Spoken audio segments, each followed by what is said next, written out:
Hi ABSS user, today we'll guide you through the essential steps for updating LHDN e-invoicing information for both your customer and supplier records within your ABSS Accounting Connect or ABSS Premier Connect product. Let's begin by configuring your customer information. Step 1. Create a new customer record. From the main menu, click on the Card File section. Within the Card File window, select the Customer tab. To add a new customer, click the New button. Carefully fill in all the necessary customer details, including the customer's name, full address, city, state, postcode, country, phone number, email address, and primary contact person.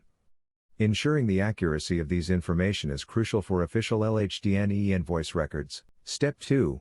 Update customers' selling details for LHDN e-invoicing. Once you've entered the basic customer details, proceed to the Selling Details tab. This is where you'll input the specific e-invoicing data required by LHDN. Remember to fill in the tax identification number. Choose the relevant ID type such as Business Registration Number, IC number, Army ID or Passport number and enter the corresponding value.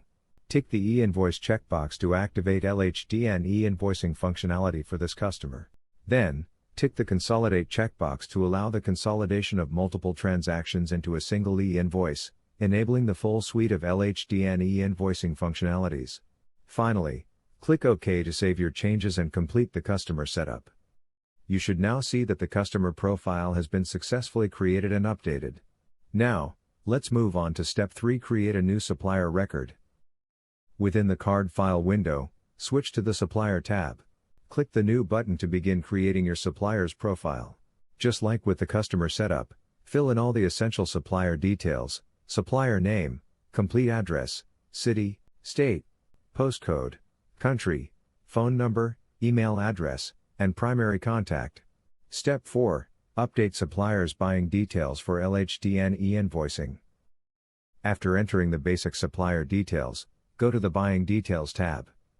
This is where you'll input the LHDN specific e-invoicing data related to your purchases. Enter the relevant LHDN ID type for your supplier, along with the corresponding tax identification number. Next, tick the Self-Billed checkbox. This is essential for transactions where you will be issuing self-billed e-invoices. Also, tick the Consolidate checkbox to enable full LHDN e-invoicing functionality, especially for consolidating self-billed transactions. Click OK to complete the process. The supplier details will now be successfully saved and updated in your system. Now you have a clear understanding of the steps required to update LHDN e-invoicing information for both customer and supplier records in ABSS Accounting Connect or ABSS Premier Connect. Thank you for watching, and we'll see you in the next video guide.